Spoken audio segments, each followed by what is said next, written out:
evolved in different ways. You need to be flexible, reactive and adaptable. On task times, somewhere between 4 and 6 hours, but can go longer. Simon, how many make up the Poseidon Maritime Patrol crew? And if you wouldn't mind, just take time out to explain the specialist roles on board of each crew member. Sure. Typically we fly with 9 to 11 air crew, depending on the task, and we're deployed with a maintenance team of around, say, 2 to 10 personnel for multi-day missions or exercises.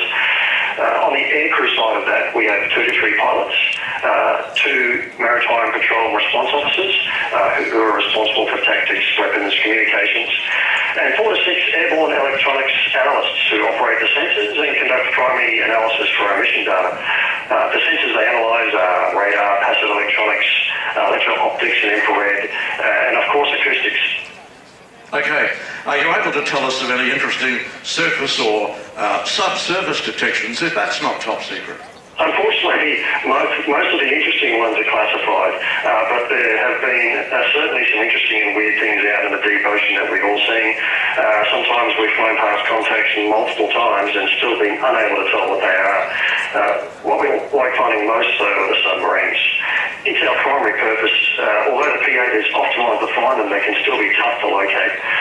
The weather and sea state play a huge role. And acoustic detection on the P8 is a complex skill that takes many hours to master. That being said, P8 is a great anti-submarine warfare platform and a multi-role platform. Reliable, fast,